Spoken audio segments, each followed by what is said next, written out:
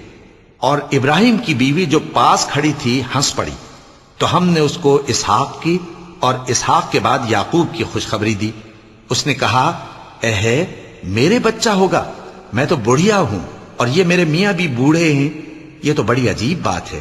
انہوں نے کہا، کیا تم اللہ کی قدرت سے تعجب کرتی ہو؟ اے اہل بیت، تم پر اللہ کی رحمت اور اس کی برکتیں ہیں، وہ لائق تعریف ہے، بڑا ہے۔ پھر جب ابراہیم سے خوف جاتا رہا اور ان کو خوشخبری بھی مل گئی، تو قوم لوط کے بارے میں لگے ہم سے بحث کرنے۔ بے شک ابراہیم بڑے تحمل والے، نرم دل اور رجوع کرنے والے تھے۔ اے ابراہیم، اس بات کو جانے دو، تمہارے پروردگار کا حکم آ پہنچا ہے اور ان لوگوں پر عذاب آنے والا ہے جو کبھی نہیں ٹلنے کا۔ اور جب ہمارے فرشتے لوط کے پاس آئے تو وہ ان کے آنے سے غمناک اور تنگ دل ہوئے اور کہنے لگے کہ آج کا دن بڑی مشکل کا دن ہے۔ اور لوط کی قوم کے لوگ ان کے پاس بے تحاشا دوڑتے ہوئے آئے، اور یہ لوگ پہلے ہی سے انتہائی بیہودہ حرکتیں کیا کرتے تھے۔ لوط نے کہا کہ اے بھائیو، یہ جو میری قوم کی لڑکیاں ہیں یہ تمہارے لیے جائز اور پاک ہیں، تو اللہ سے ڈرو اور میرے مہمانوں کے بارے میں مجھے بے آبرو نہ کرو۔ کیا تم میں کوئی بھی شائستہ آدمی نہیں؟ وہ بولے، تم کو معلوم ہے کہ تمہاری ان بیٹیوں کی ہمیں کچھ حاجت نہیں، اور جو ہماری غرض ہے اسے تم خوب جانتے ہو۔ لوط نے کہا، اے کاش مجھ میں تمہارے مقابلے کی طاقت ہوتی، یا میں کسی مضبوط قلعے میں پناہ لے لیتا۔ فرشتوں نے کہا، اے لوط، ہم تمہارے پروردگار کے فرشتے ہیں، یہ لوگ ہرگز تم تک نہیں پہنچ سکیں گے، تو کچھ رات رہے سے اپنے گھر والوں کو لے کر چل دو، اور تم میں سے کوئی شخص پیچھے مڑ کر نہ دیکھے، مگر تمہاری بیوی کے جو آفت ان پر پڑنے والی ہے وہی اس پر بھی پڑے گی۔ ان کے عذاب کے وعدے کا وقت صبح ہے، اور کیا صبح کچھ دور ہے؟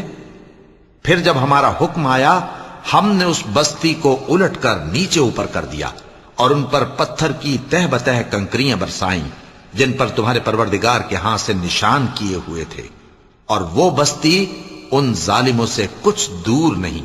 اور مدین کی طرف ان کے بھائی شعیب کو بھیجا، تو انہوں نے کہا کہ اے قوم، اللہ ہی کی عبادت کرو کہ اس کے سوا تمہارا کوئی معبود نہیں، اور ناپ اور تول میں کمی نہ کیا کرو، میں تو تم کو آسودہ حال دیکھتا ہوں، اور اگر تم ایمان نہ لاؤ گے تو مجھے تمہارے بارے میں ایک ایسے دن کے عذاب کا خوف ہے جو تم کو گھیر کر رہے گا۔ اور اے میری قوم، ناپ اور تول انصاف کے ساتھ پوری پوری کیا کرو، اور لوگوں کو ان کی چیزیں کم نہ دیا کرو، اور زمین میں خرابی کرتے نہ پھرو۔ اگر تم کو میرے کہنے کا یقین ہو تو اللہ کا دیا ہوا نفع ہی تمہارے لیے بہتر ہے، اور میں تمہارا نگہبان نہیں ہوں۔ انہوں نے کہا، اے شعیب، کیا تمہاری نماز تمہیں یہ سکھاتی ہے کہ جن کو ہمارے باپ دادا پوجتے آئے ہیں ہم ان کو ترک کر دیں، یا اپنے مال میں تصرف کرنا چاہیں تو نہ کریں؟ تم تو بڑے نرم دل اور بڑے سیدھے ہو۔ انہوں نے کہا کہ اے قوم، دیکھو تو، اگر میں اپنے پروردگار کی طرف سے دلیل روشن پر ہوں اور اس نے اپنے ہاں سے مجھے نیک روزی دی ہو تو کیا میں اپنا فرض ادا نہ کروں؟ اور میں نہیں چاہتا کہ جس بات سے میں تمہیں منع کروں خود اس کو کرنے لگوں۔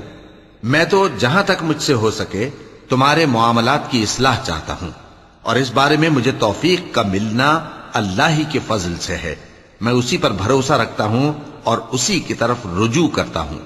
اور اے قوم، میری مخالفت تم سے کوئی ایسا کام نہ کرا دے کہ جیسی مصیبت نوح کی قوم یا ہود کی قوم یا صالح کی قوم پر واقع ہوئی تھی ویسی ہی مصیبت تم پر واقع ہو۔ اور لوط کی قوم کا زمانہ تو تم سے کچھ دور نہیں، اور اپنے پروردگار سے بخشش مانگو اور اس کے آگے توبہ کرو، بے شک میرا پروردگار بڑا مہربان ہے، بہت محبت کرنے والا ہے۔ انہوں نے کہا کہ شعیب، تمہاری بہت سی باتیں ہماری سمجھ میں نہیں آتی، اور ہم دیکھتے ہیں کہ تم ہم میں کمزور بھی ہو، اور اگر تمہارے بھائی بند نہ ہوتے تو ہم تم کو سنسار کر دیتے، اور تم ہم پر کسی طرح بھی غالب نہیں ہو۔ انہوں نے کہا کہ اے قوم، کیا میرے بھائی بندوں کا دباؤ تم پر اللہ سے زیادہ ہے، اور اس کو تم نے پیٹھ پیچھے ڈال رکھا ہے؟ میرا پروردگار تو تمہارے سب اعمال کا احاطہ کیے ہوئے ہے، اور اے قوم، تم اپنی جگہ کام کیے جاؤ، میں اپنی جگہ کام کیے جاتا ہوں، تم کو ان قریب معلوم ہو جائے گا کہ رسوا کرنے والا عذاب کس پر آتا ہے اور جھوٹا کون ہے، اور تم بھی انتظار کرو، میں بھی تمہارے ساتھ انتظار کرتا ہوں۔ اور جب ہمارا حکم آ پہنچا تو ہم نے شعیب کو اور جو لوگ ان کے ساتھ ایمان لائے تھے ان کو تو اپنی رحمت سے بچا لیا، اور جو ظالم تھے ان کو چنگھاڑ نے آ دبوچا، تو وہ اپنے گھروں میں اوندھے پڑے رہ گئے، گویا ان میں کبھی بسے ہی نہ تھے۔ سن رکھو کہ مدین پر ویسی ہی پھٹکار ہے جیسی سمود پر پھٹکار تھی، اور ہم نے موسیٰ کو اپنی نشانیاں اور دلیل روشن دے کر بھیجا فرعون اور اس کے سرداروں کی طرف، تو وہ فرعون ہی کے حکم پر چلتے رہے، حالانکہ فرعون کا حکم درست نہیں تھا۔ وہ قیامت کے دن اپنی قوم کے آگے آگے چلے گا، پھر ان کو دوزخ میں جا اتارے گا، اور جس مقام پر وہ اتارے جائیں گے وہ برا ہے۔ اور اس جہان میں بھی لعنت ان کے پیچھے لگا دی گئی، اور قیامت کے دن بھی پیچھے لگی رہے گی، جو انعام ان کو ملا ہے برا ہے۔ یہ پرانی بستیوں کے تھوڑے سے حالات ہیں جو ہم تم سے بیان کرتے ہیں، ان میں سے بعض تو باقی ہیں اور بعض تہس نہس ہو گئیں، اور ہم نے ان لوگوں پر ظلم نہیں کیا بلکہ انہوں نے خود اپنے اوپر ظلم کیا۔ غرض جب تمہارے پروردگار کا حکم آ پہنچا تو جن معبودوں کو وہ اللہ کے سوا پکارا کرتے تھے وہ ان کے کچھ بھی کام نہ آئے، اور بربادی کے سوا انہیں اور کچھ نہ دے سکے۔ اور تمہارا پروردگار جب نافرمان بستیوں کو پکڑا کرتا ہے تو اس کی پکڑ اسی طرح کی ہوتی ہے، بے شک اس کی پکڑ دکھ دینے والی سخت ہے۔ ان قصوں میں اس شخص کے لیے جو عذاب آخرت سے ڈرے عبرت ہے۔ یہ وہ دن ہوگا جس میں سب اکٹھے کیے جائیں گے، اور یہی وہ دن ہوگا جس میں سب اللہ کے روبرو حاضر کیے جائیں گے، اور ہم اس کے لانے میں ایک وقت معین تک تاخیر کر رہے ہیں۔ جس روز وہ آ جائے گا تو کوئی شخص اللہ کے حکم کے بغیر بول بھی نہیں سکے گا۔ پھر ان میں سے کچھ بدبخت ہوں گے اور کچھ نیک بخت، تو جو بدبخت ہوں گے وہ دوزخ میں ڈال دیے جائیں گے، اس میں ان کو چلانا اور دھاڑنا ہوگا۔ جب تک آسمان و زمین ہیں وہ اسی میں رہیں گے مگر جتنا تمہارا پروردگار چاہے، بے شک تمہارا پروردگار جو چاہتا ہے کر دیتا ہے۔ اور جو نیک بخت ہوں گے وہ بہشت میں داخل کیے جائیں گے، اور جب تک آسمان اور زمین ہیں ہمیشہ اسی میں رہیں گے مگر جتنا تمہارا پروردگار چاہے۔ یہ اللہ کی بخشش ہے جو کبھی منقطع نہیں ہوگی۔ تو یہ لوگ جو غیر اللہ کی پرستش کرتے ہیں اس سے تم شک میں نہ پڑنا، یہ اسی طرح پرستش کرتے ہیں جس طرح پہلے سے ان کے باپ دادا پرستش کرتے آئے ہیں، اور ہم ان کو ان کا حصہ پورا پورا بغیر کچھ کم کیے دینے والے ہیں۔ اور ہم نے موسیٰ کو کتاب دی تو اس میں اختلاف کیا گیا، اور اگر تمہارے پروردگار کی طرف سے ایک بات پہلے نہ ہو چکی ہوتی تو ان میں فیصلہ کر دیا جاتا، اور وہ تو اس کی طرف سے بڑے بھاری شک میں پڑے ہوئے ہیں۔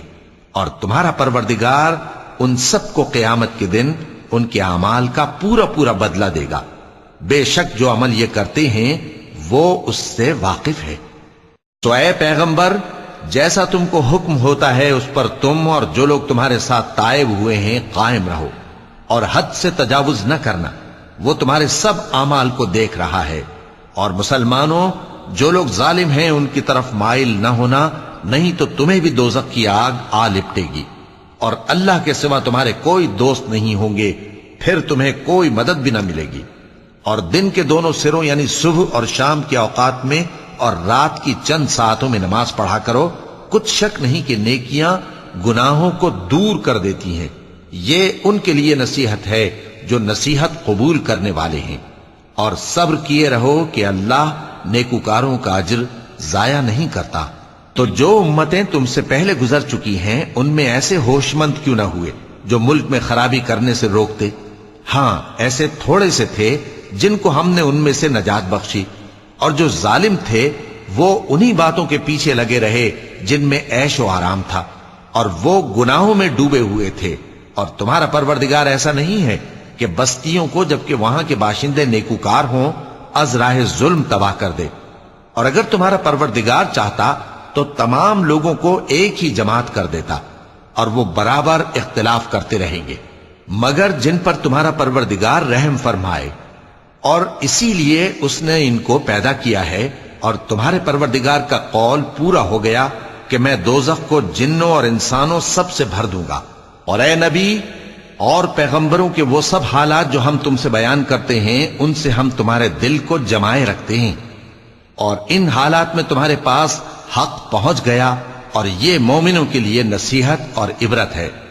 اور جو لوگ ایمان نہیں لائے ان سے کہہ دو کہ تم اپنی جگہ عمل کیے جاؤ، ہم اپنی جگہ عمل کیے جاتے ہیں، اور نتیجہ اعمال کا تم بھی انتظار کرو، ہم بھی انتظار کرتے ہیں۔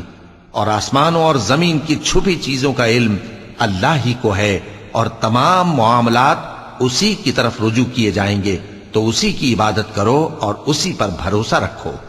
اور جو کچھ تم لوگ کر رہے ہو تمہارا پروردگار اس سے بے خبر نہیں۔ شروع اللہ کا نام لے کر جو بڑا مہربان نہایت رحم والا ہے۔ الف لام را، یہ کتاب روشن کی آیتیں ہیں، ہم نے اس قرآن کو عربی میں نازل کیا ہے تاکہ تم لوگ سمجھ سکو۔ اے پیغمبر، ہم اس قرآن کے ذریعے سے جو ہم نے تمہاری طرف بھیجا ہے تمہیں ایک نہایت اچھا قصہ سناتے ہیں، اور تم اس سے پہلے بے خبر تھے۔ جب یوسف نے اپنے والد سے کہا کہ ابا، میں نے خواب میں 11 ستاروں اور سورج اور چاند کو دیکھا ہے، دیکھتا کیا ہوں کہ وہ مجھے سجدہ کر رہے ہیں۔ انہوں نے کہا کہ بیٹا، اپنے خواب کا ذکر اپنے بھائیوں سے نہ کرنا، نہیں تو وہ تمہارے حق میں کوئی چال چلیں گے۔ کچھ شک نہیں کہ شیطان انسان کا کھلا دشمن ہے، اور اسی طرح اللہ تمہیں برگزیدہ و ممتاز کرے گا اور خواب کی باتوں کی تعبیر کا علم سکھائے گا۔ اور جس طرح اس نے اپنی نعمت پہلے تمہارے دادا پر دادا ابراہیم اور اسحاق پر پوری کی تھی، اسی طرح تم پر اور اولاد یعقوب پر پوری کرے گا۔ بے شک تمہارا پروردگار سب کچھ جاننے والا ہے، حکمت والا ہے۔ ہاں، یوسف اور ان کے بھائیوں کے قصے میں پوچھنے والوں کے لیے بہت سی نشانیاں ہیں۔ جب انہوں نے آپس میں تذکرہ کیا کہ یوسف اور اس کا بھائی ابا کو ہم سے زیادہ پیارے ہیں، حالانکہ ہم جماعت کی جماعت ہیں، کچھ شک نہیں کہ ابا کھلی غلطی پر ہیں۔ یوسف کو یا تو جان سے مار ڈالو یا کسی ملک میں پھینک آؤ، پھر ابا کی توجہ صرف تمہاری طرف ہو جائے گی، اور اس کے بعد تم نیک لوگوں میں ہو جاؤ گے۔ ان میں سے ایک کہنے والے نے کہا کہ یوسف کو جان سے نہ مارو، کسی اندھے کنویں میں ڈال دو کہ کوئی راہگیر اسے نکال کر کسی دوسرے ملک میں لے جائے گا۔ اگر تم کو کرنا ہی ہے تو یوں کرو۔ یہ مشورہ کر کے وہ اپنے والد سے کہنے لگے کہ ابا جان، کیا سبب ہے کہ آپ یوسف کے بارے میں ہمارا اعتبار نہیں کرتے، حالانکہ ہم اس کے خیر خواہ ہیں؟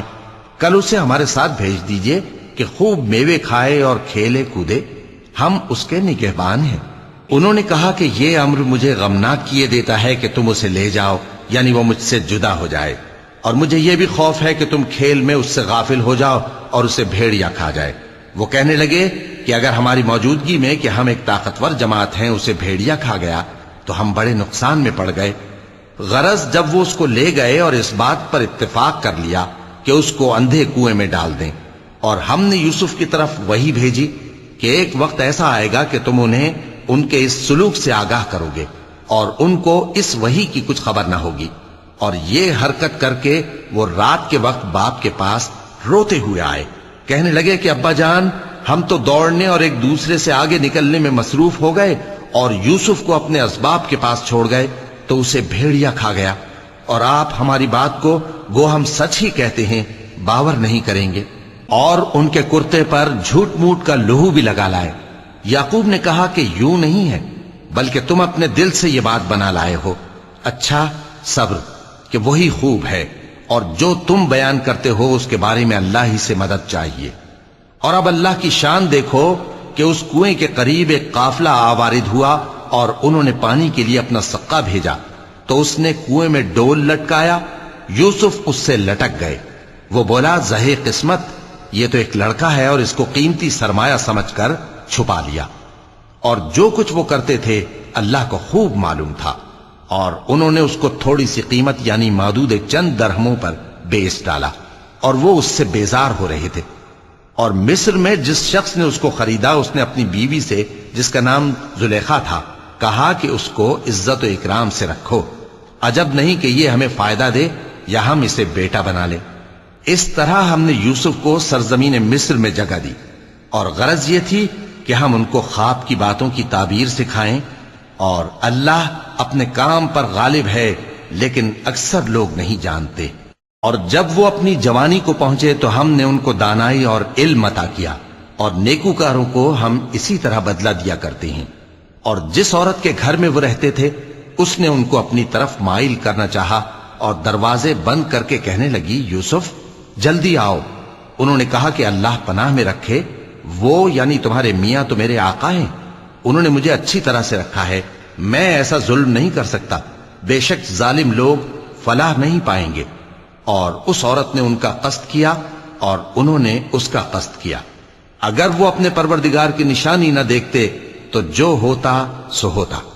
یوں اس لیے کیا گیا کہ ہم ان سے برائی اور بے حیائی کو روک دیں، بے شک وہ ہمارے چنے ہوئے بندوں میں سے تھے۔ اور دونوں دروازے کی طرف بھاگے، آگے یوسف پیچھے زلیخا، اور عورت نے ان کا کرتا پیچھے سے پکڑ کر جو کھینچا تو پھاڑ ڈالا، اور دونوں کو دروازے کے پاس عورت کا خاوند مل گیا۔ تو عورت بولی کہ جو شخص تمہاری بیوی کے ساتھ برا ارادہ کرے اس کی اس کے سوا کیا سزا ہے کہ یا تو قید کیا جائے یا اسے دکھ کا عذاب دیا جائے۔ یوسف نے کہا، اسی نے مجھ کو اپنی طرف مائل کرنا چاہا تھا۔ اور اس کے خاندان میں سے ایک گواہ نے گواہی دی کہ اگر اس کا کرتا آگے سے پھٹا ہو تو یہ سچی اور یوسف جھوٹا ہے، اور اگر کرتا پیچھے سے پھٹا ہو تو یہ جھوٹی اور وہ سچا ہے۔ سو جب اس کا کرتا دیکھا تو پیچھے سے پھٹا تھا، تب اس نے زلیخا سے کہا کہ یہ تمہارا ہی فریب ہے، اور کچھ شک نہیں کہ تم عورتوں کے فریب بڑے بھاری ہوتے ہیں۔ یوسف اس بات کا خیال نہ کر، اور زلیخا تو اپنے گناہ کی بخشش مانگ، بے شک خطا تیری ہی ہے۔ اور شہر میں عورتیں گفتگویں کرنے لگیں کہ عزیز کی بیوی اپنے غلام کو اپنی طرف مائل کرنا چاہتی ہے اور اس کی محبت اس کے دل میں گھر کر گئی ہے، ہم دیکھتی ہیں کہ وہ کھلی گمراہی میں ہے۔